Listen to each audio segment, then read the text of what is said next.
आज मौजूद हूँ दबंग दादी बिल्किस दादी के घर के ऊपर और कुछ गुफ्तगू करने के लिए आया था दादी के साथ।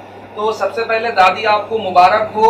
आपका नाम जो है एक बहुत बड़ी मैगजीन है, टाइम मैगजीन है, उसके अंदर आपका 100 लोगों के अंदर जो लोग इन्फ्लुएंस करते हैं, जो लोग एक दूसरे को प्रेरणा देते हैं, आप उसका एक स्रोत बन गई। कैसा लग रहा है आपको इस वक्त? ऐसा जब लगेगा अच्छा हमें जब ये अनासी एहतियाती स्कूल वापस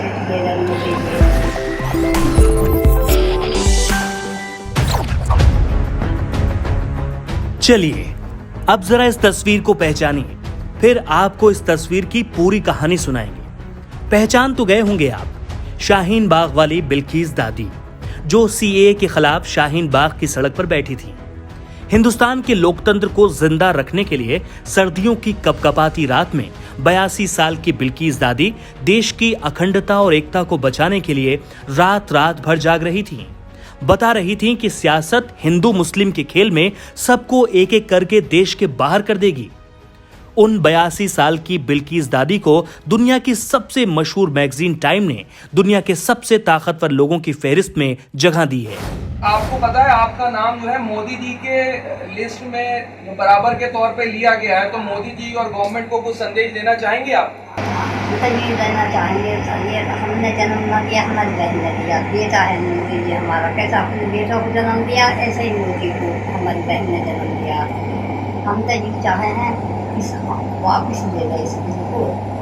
अच्छा, इस लिस्ट में दुनिया के धुरंधर भारत के प्रधानमंत्री नरेंद्र मोदी, गूगल के सीईओ सुंदर पिचाई, चीनी राष्ट्रपति शी जिनपिंग और अमेरिका के राष्ट्रपति डोनाल्ड ट्रंप के साथ बिल्किस दादी का भी नाम छपा है। सोचिए, प्रधानमंत्री नरेंद्र मोदी, चीनी राष्ट्रपति शी जिनपिंग और अमेरिकी राष्ट्रपति डोनाल्ड ट्रंप के सामने 82 साल की बिल्किस दादी की क्या बिसात है। शाहीन बाग की सड़कों से दादी चीखती रहीं, बुलाती रहीं, लेकिन पीएम मोदी क्या, बीजेपी का एक भी विधायक शाहीन बाग नहीं पहुंचा था। लेकिन दादी ने हिम्मत नहीं हारी और संविधान की आन की खातिर कपकपाती ठंड में बिना जान की परवाह किए सड़क पर डटी रहीं। कहते हैं ना, अगर आप अपने उसूलों पर डटे रहते हैं, खड़े रहते हैं, तो दुनिया आपकी ताकत का लोहा मानती है।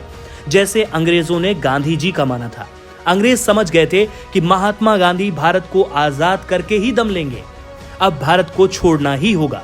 हमें यह भी सोचना होगा कि उस वक्त अगर 82 साल की बिल्किस दादी ये सोचने लगती कि मेरे बैठने से क्या होगा, न मुझसे सही से बैठा जाता, न चला जाता है, न खाया पिया जाता है और न ही कुछ बोला जाता है, मैं वहां जाकर आखिर क्या करूंगी? मेरे अकेले जाने से भला क्या होगा?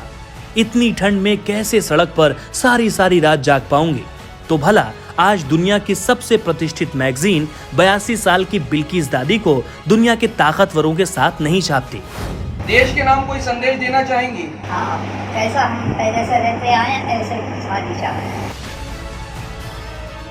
बिल्किस दादी की हिम्मत और उनके जोश ने यह बता दिया कि सरकारों से बड़ी जनता होती है और नेताओं से बड़े लोग हैं। बिल्किस दादी का यह डायलॉग भी बहुत वायरल हुआ था।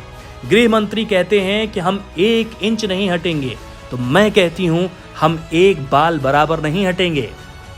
दादी को 90 साल की आसमा दादी और 75 साल की सरवरी दादी का भी साथ मिला था।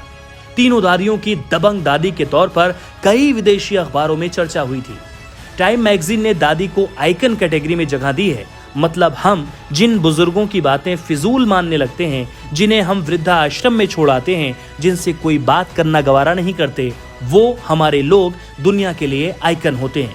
हमें समझने की जरूरत है, हम अकेले ही एक काफिला हैं, अगर हम हिम्मत के साथ आगे बढ़ते रहें।